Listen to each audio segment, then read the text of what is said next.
Here comes Chad in Michigan. Hello, Chad. How's it going today? It's going all right. Having a pretty good time with my mother, and just got a few things I want to talk about. Okay. Well, go ahead. So as the call card might tell you, this past Friday I was kicked out of my dad's house for the weekend for listening to an atheist podcast, specifically Penn Jillette interview on Seth Andrews, The Thinking Atheist. Mm-hmm. So a little bit of background for that. I came out to my dad kind of unintentionally as atheist about a year and a half, 2 years ago. And during the course of that conversation, he told me he didn't want me exposing my siblings to any atheist content whatsoever. And since then, it kind of slipped my mind, wasn't really at the forefront. So I was just listening to my podcast as I normally do on my way home from school. I'm a senior in high school, by the way. Mm-hmm. I am 18, so no worries there. But it completely slipped my mind that he didn't want me listening to that around my siblings. And one of them must have told my dad, and I got a message from my mom telling me to call her, and she said that my dad didn't want me there for the weekend, which right there kind of reminded me of what happened. So not 2 minutes after I got off that call with my mother, my dad is stomping down the stairs into my room and tells me, "What did I tell you about listening to that stuff around your siblings?" And I forget the specific details. It was kind of all a rush by the time it was actually happening. And eventually I said I did remember it and I shouldn't be. So I'm walking up the stairs almost in tears. He yells at me. I said something along, "Is it okay if I swear on the show?" Oh yeah. Absolutely. Yeah. Okay. He said, I told you to not fucking listen to that around your siblings. I specifically told you, or something like that. And so I grab all of my necessary school stuff since I need that. But right. I drive home, which I can't remember either way. And I just go home. I'm falling into my mother's shoulder. I tell her what happened, and luckily she's a little bit more accepting of my views.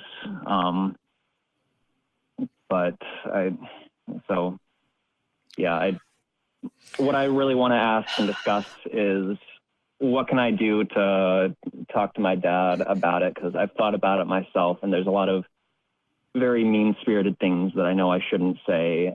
And I want some pointers on how to kind of do a little bit of repair. Because I love my father. I know he has a lot of misled opinions or views on what atheism is. Like, he phrased it as my choice to be an atheist, which I've listened to plenty of Matt about how it's not really a choice, but I want to know how to have that conversation, how to kind of discuss what the details are, because he was very angry about it, very red-faced about the entire issue. So that is a tough conversation, and it's one that I have avoided with my parents for exactly that reason. And I'm 52, so it doesn't change much the older you get when you have parents who, in my case, suspect would blow up just like your dad did. So I think, first of all, you if you haven't already, admit that you screwed up and that you promise that you'll do your best not to do it again. But other than that, Rudy, have you had this conversation with your parents, or? I mean, my parents don't really talk to me enough to do so. I mean, I've been told by them not to, as opposed to not listening to atheist content around my siblings, I've just been told not to contact my siblings at all. But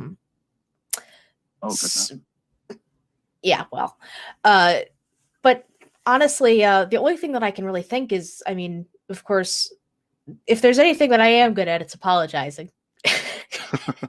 uh, uh, I guess, have you had, is this like a normalish interaction with your dad? Like, is it common for him to blow up and kick people out of the house and stuff like that? No, he's actually a very level-headed, reasonable kind of guy, which is sort of why it took me completely off guard that he would yell at me like this, which, I mean, I respect him a lot for a lot of reasons, but he definitely lost his cool. Very strong. He's very strongly entrenched in his beliefs. He takes them very seriously. Yeah, that makes it 10 times harder. So I don't know that even, we normally suggest studying some street epistemology, asking questions and doing things like that. But I don't know that in this particular case that's going to help much. You may need to wait a few years before you actually have a more serious conversation with your dad. Right, you're still living in the house with him. There's going to be a lot more consequences to you disagreeing. After. Mm-hmm. And at 52, I can tell you that my parents, or excuse me, 51, my parents still see me as 13-year-old me. They haven't really fully adjusted to the fact that I'm fairly old. And you at 18, I don't think that I think your dad still sees you as that 10 or 13-year-old, or whenever you had, that type of relationship with your dad, and now you're getting older and kind of separating from him. So I would imagine that there is a bit of fear on that respect too, because you're 18, you're getting ready to leave the nest, so to speak. And I don't know that is a easy time for any parent. And then for you to also be an atheist after he's tried to, I would imagine, raise you as Christian as he could, that there is a lot of fear on his side that is getting all tangled up, right, on multiple different fronts.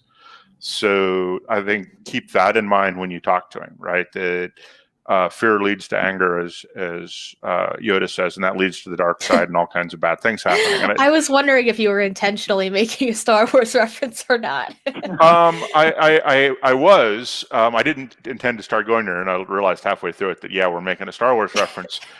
But I mean, the line is not wrong, right? There was I forget what YouTube channel I was watching, but someone I think it was a TED Talk, said that acting out of anger is very often acting out of fear. So what is he afraid of, right? And there's a lot of things he's afraid of. He's afraid of losing you. He's afraid of and now that you come out as an atheist, he's afraid of losing you and not seeing you in heaven, etc., and all the stuff that goes with being a Christian on that. He's afraid of you leaving the house, and he's also afraid for you because you're going in to experience new things, and he can't protect you from that. And so, I mean, there's at least 3 levels of fear there, or 3 and areas. All of that is probably magnified by him worrying that all that same stuff is going to happen to your siblings. Right. Yeah. So that's why I say I don't know that you can actually do more than apologize and try to return to normality as much as possible. Talk to him more about, maybe try talking to him more, and finding out exactly what his fears are, and then talk to him about how you're going to mitigate whatever he is that is he's fearing, right? Mm-hmm. And make sure, say, hey, when I do, I won't listen in the house anymore. Maybe that's something you need to do. So maybe go to coffee shops to listen to atheist content rather than listen to them in the house. Make a concerted effort. Talk to him about those things that you're actually going to do. And then also later on down the road, maybe in a couple of weeks, talk to him about whatever fears you might have about leaving the nest and whatever your plans are post high school, right? How long you're going to live in the house or whatever. And see if you can get him to open up about that and drop some of that fear level down a little bit. Yeah. Might actually work.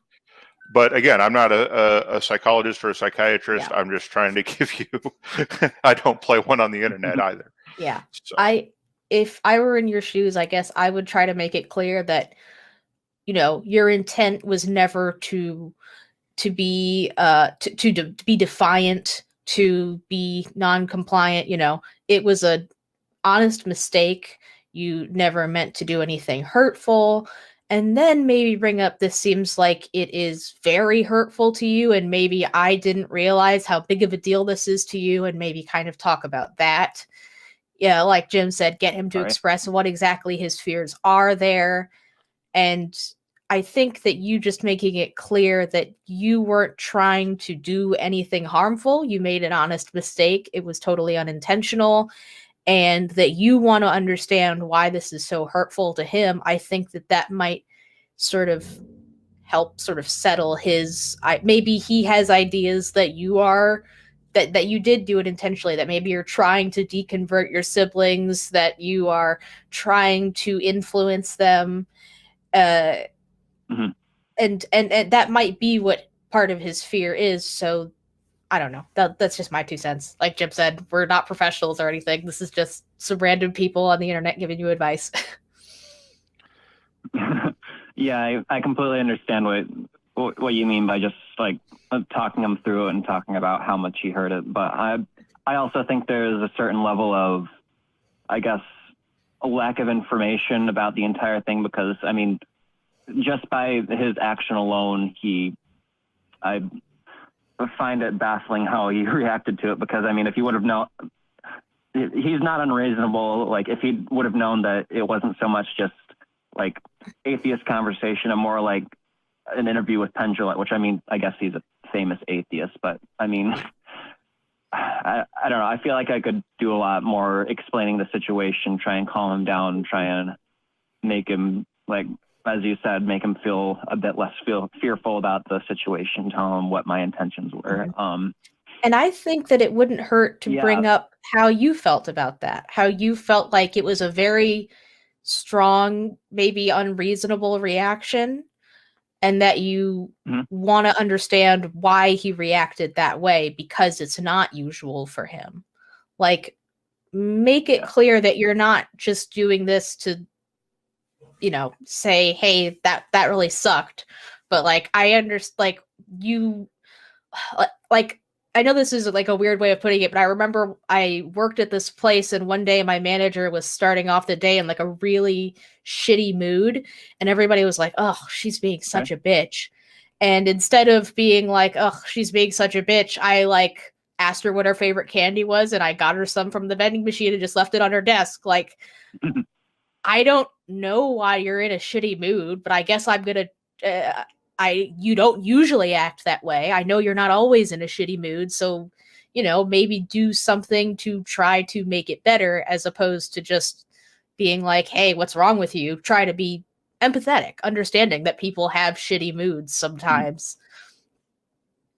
Yeah, I totally get that. Like, I can just try and you just got me thinking about ways I can like do something for him, or just do something in general to help him get less anxious about it, try and shift the mood, I guess.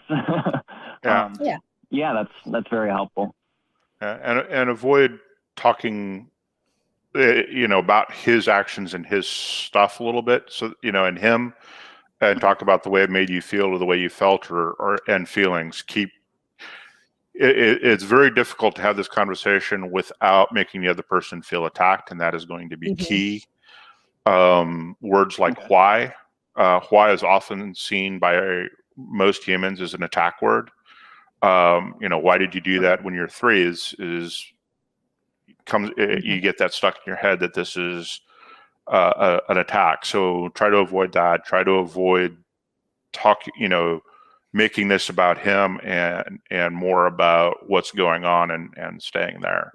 But that's just good general advice when you're having the difficult conversations about what people have done, is to make sure you're not attacking them, because as soon as you do that, they go defensive. Yeah, and we would know all about that on shows like this. Yeah. If there's one thing we know about, it's arguing. Right.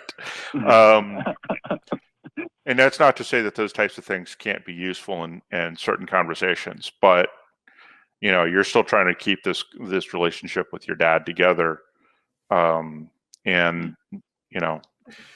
hopefully it doesn't come to something like Seth Andrews has done, and Matt's come. Several atheists have publicly stated that they've had to take conversations, put up very, very hard boundaries and stop talking to their parents.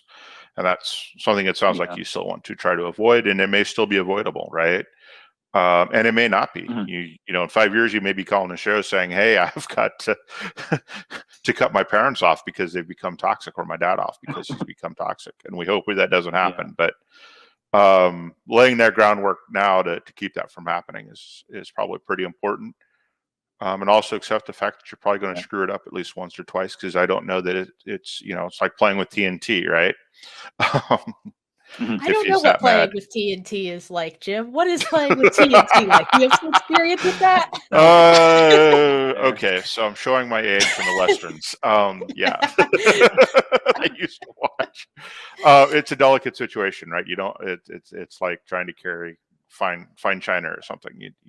You're going to bobble it and you're going to chip it at some point.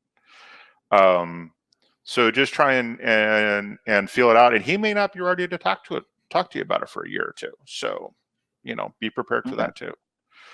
All right. But I would definitely just talk, first thing I do is say, "Hey, I understand I screwed up. This is what I'm going to do to try and prevent it from happening again." And come up with some good strategies, and ask him if he has any advice on how you can help do that once you've come up with some good strategies to mitigate the risk. And that will at least show him that you're taking him seriously and the situation seriously. Is how I would start. But your dad better, so you can take all this as hodgepodge and put a strategy together for yourself, right? Yeah, absolutely. So. Yeah, please call us back, Chad, or email us. Let us know how it went. Yeah. And don't forget about, if you do need some professional help with this, don't be afraid to call Secular Therapy Project or Freedom from Religion Foundation, or any of those good resources as well that can get you some more professional help and strategies on how to deal with the situation. Okay. Yeah. That's very helpful. I appreciate your guys' input. All right. Awesome. Well, good luck. I hope everything works out for you. All right. Thank you so much. All right. Talk to you later. Yep. Bye. Bye. Talk to you. Bye. That is one of the hardest situations I think we as atheists have, is dealing with our own family. And the trickiest. I just don't see, there's just no good way to do that with just because all the different levels that family is close to you, and all the different fears that parents have for their kids and all that, just not an easy conversation. Yeah, and I feel like it would be difficult for us not to mention, while we're talking about all of this, Happy Mother's Day to those of you that do have good relationships with your families. Nice segue, Rudy. Yes, and Happy Mother's Day on this day when many people may be dancing around this very topic a little bit. I know I will be later when I call my mom this evening. So yeah, my mother-in-law let me try out her new foot massage machine, and that was great. So, oh wow, cool. little Mother's Day something. Yeah, foot massage machines are great.